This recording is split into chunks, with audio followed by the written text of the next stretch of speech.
Okay, welcome back from lunch, everybody. I can see nobody wants to leave the exhibits and come back here, and that's only because they've never heard Michael Shmilov talk before. Otherwise, they'd know better. But I think given that we're working on a very tight timetable and we're already running a bit late, Michael, if you don't mind, we'll start off and people will dribble in when they can. Michael is VP R&D of COO of Viber. We asked Michael to come in the middle of our mobile presentations to kind of give the longer-term perspective on two things. One, what's happening in the world of mobile technologies that explains this phenomenon of organizations like the US Department of Defense or the IDF going to very, very early stage mobile developers to get solutions. And the other is to give a few words of wisdom to the mobile apps that we're looking at today, who are in general at the beginning of their journey, from the perspective of an app that's already far down the journey and very successful. So with that, let me turn this over to Michael. Thanks very much for coming. Thank you, and hi everyone. So I'll try to kind of combine all these different topics into something that makes sense, and let's see. So first of all, hello, my name is Michael. I'm CEO at Viber, so I'm not the R&D guy, I'm not that technical, so I'll stay out of technicalities. So Viber is basically a voice over IP, a calling application, messaging afterwards. We have about 754 million users worldwide. Number 8 in downloads in the Google App Store in the world, and when you look to the messaging, it's kind of a matter of in which market you are big enough. It's about penetration. So we have more than 10 countries where we are the #1 leader. In Hebrew, we say the WhatsApp of other countries, basically, because here we're obviously not the biggest player. So I wanted to speak with you a little bit about, at least for me, it was a lot of new while I did kind of research for this day. Do you know what's happening? So basically, I took this interesting sentence, every day thousands of terrorist attacks are planned and executed. I don't know about thousands, and it happened actually close. I mean, specifically in Israel, we feel it a lot. It's sometimes feel, on TV, it feels far, but when you kind of think about it, it's the street next to you. It's kind of next to your home. And are we prepared for it? And, in the past, it wasn't really something we were concerned about. It was kind of more organized. It will be a bus, and even our intelligent, authorities could go and track things better. But now it's more independent. It's a bit more chaotic, so it's harder to track it. And all these scary messages came from an app I just Googled and found called TerrorView. Now, I don't know how many of you are familiar with them, but as much as I'm not sure about everything they tried to achieve so far, but they basically claim they're enabling users to track terrorists. Now, it sounds interesting because when we speak about security and apps and creating good solutions, are we speaking about letting users track terrorists? Or the idea is maybe help users or help the right people to track terrorists? I kind of went inside. I saw that Israel is clear out of terror alerts, so we can be a bit more calmer today, but still very interesting. So they basically kind of track the news, and based on the news try to identify certain trends. There's free content, there is more member content. I think maybe a bit early stage, so hard to judge what they're trying to achieve, but it's an interesting approach. I looked who they are. They claim they are the real-life James Bonds, and they're ex-CIA, and they're trying to basically bring their experience into helping people to understand what's happening around them in terms of these attacks. You can't see really who are the guys. I use Google index to kind of understand who they are. I got a person as a result.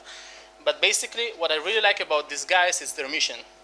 And that's kind of the idea I wanted to speak with you here. It's about empowering people through information and technology. Because at the end of the day, if we want to try to utilize the idea of so many people having these great smartphones in their hands, in their pockets, we need to focus on how we really can utilize it into the different challenges we have in terms of security, in terms of intelligence collection, and many other aspects, actually, of our lives. So I'll be jumping a bit because I don't want to speak too much, and we have more interesting things to do here. So this is important because if you look historically on, for example, communication, which is more closer to my cup of tea, it started with very visual types of communication. People were using, fires or vocals. There was certain drums in Africa. That's how people communicate and something happening, alerts. And you remember this thing? It was put on envelopes, right, to keep them close. I call it the old school end-to-end encryption. If you think about it interestingly, right, the encryption in the past, the idea of this thing was to make sure that the data wasn't compromised. Now, whoever here was dealing with intelligent, related information collection and everything, if the data was compromised, it's useless, right? If the data is closed, you can do something with it. Today, encryption already in completely different levels. We speak about the ability of making sure it's not only compromised, but it's actually limited even within organizations. So there's many different levels of how to make an encryption. Speaking of communication, 1876, the day Alexander Graham Bell invented the phone, 170 years ago. Mobile phone, 1973, by guys from Motorola. There was many inventions of the mobile phone, but the specific commercial one was done in Motorola. And since then, until almost today, we speak about 7 billion mobile phones. If you remember the population, we're speaking about 100% penetration. So everyone has a mobile phone today. Again, it means a lot in terms of intelligence. There's certain signals to track. There's certain information that's coming to us. I don't have this data, but I asked some expert how much time it took from the day people had mobiles until we could track it. It was more than 30 years. Just to understand, the technology was there, but until we knew to utilize it. I think we're shortening the time it takes us to learn to use technology, but we can make it much shorter. And briefly about the history, how we got to the smartphones. I think it's very interesting. 300 million PCs were sold to people in 3 decades. More than 1.5 billion smartphones in less than a decade. So we're speaking about acceleration, classic one, completely new ecosystem. About 5 billion smartphones by 2020. So almost every person going to have a computer in his hand, and much better computer than today, which means we'll speak about it in a second. So present, we're getting to mobile. Whoever dealing with design knows this term that was used, less is more. When the smartphones appeared, people were saying, we need to put on the smartphone only what's very important for the specific thing. It was called micro experiences. But actually, slowly we all understood it's actually the opposite. We can do much more on mobile. There is sensors, there is cameras, location, personal tracking. We know what people do. Just recently, I read that Facebook sometimes listens to what we say to better recommend us advertising. Now, I think we can do much more with this information if we're doing it. We are not doing it specifically. If you look specifically on what people are using on these smartphones, it's apps. This is a very interesting graph, very important for everyone who's developing an application today. Mobile web is a very important thing. We will speak about our websites needing to be responsive, fitting mobile screens, but people in fact using apps. Actually, if you look on what happened in the last 3 years, they started to use much more apps. They didn't start to use more web, regardless of the platform. But on the mobile ecosystem, third of the usage on apps, it's Facebook. Now, Facebook means Instagram, WhatsApp, and other services they have. The OS, the operation systems, it's also 2 companies, right? Google and Apple. They have their own interests, their own ecosystems. And every user, by average, downloading up to 24 apps and using up to 5 of them daily. So before you run to develop your next application, think about this figure. Ask yourself if what you're going to develop, if the technology you're trying to achieve or the goal you have as a company, is it actually about having the app? Because I can tell you, I promise you, in many cases, it's not about that. The first thing we always do is let's make sure we have an app. Moreover, it needs to be on iOS and Android and Windows Phone. Is it necessary? Specifically, when we speak about letting people report something, for example, to our authorities, to police, does it have to be an app for it? Maybe we can utilize WhatsApp in Israel, Viber in other countries. Maybe we can use Facebook for this. We need to kind of think about what makes sense to what we're trying to build, and not necessarily what makes sense because to the industry, okay? So going forward, moreover, why not to invest on apps? Because of what I just said, we've had web, we moved to smartphones, apps, and now something new happening. It's the social networks, the messaging platforms, because, again, 5 apps daily. You can guess which apps it is.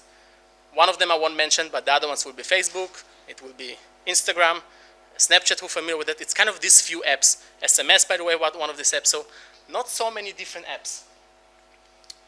So back to our topic. Think about it. Everyone has smartphones, everyone sharing things. A lot of information spread very, very fast. It happens within minutes. it's actually bad in many cases. The last time we had the terror, and I hope it ended, was the stabbing that was called the one-person show. There was a big challenge for our security organizations here to limit the number of pictures or information shared, because apparently it was motivating more incidents. Now, if you think, I would never think about it before I looked for this article in Energy, by the way, read it if you want. It's kind of very interesting reason how you want to try to censor the data, but you can't. On the other hand, all these social platforms enable connecting. This very amazing story of an Israeli designer who connected thousands of Iranians and Israelis with a kind of peaceful message. And there is more even to this story, so again, look for it. But it's relevant because within terrorists and criminals also and authorities, there is this continuous developing fight, right? Everyone trying to be more advanced, learn about the patterns of the other. And how we can utilize these smartphones, this data, this information, people with these smartphones to kind of create an advantage. So communication is one way. This is an app in New York City. Look on their tagline, it says, if you see suspicious activity, send a photo or a note. Now, the main thing I got when I read it, imagine how many suspicious things you see a day. Now, imagine a police department getting all these photos or notes, which many of them, by the way, will be hi. How's the donut or something similar. So basically, they need to learn to work with this data. It's not so simple just to open the channel. So maybe your technology doesn't need to be about how to send the message, but how is she to make order with these messages. It's a big challenge. Just give it a little bit of thought.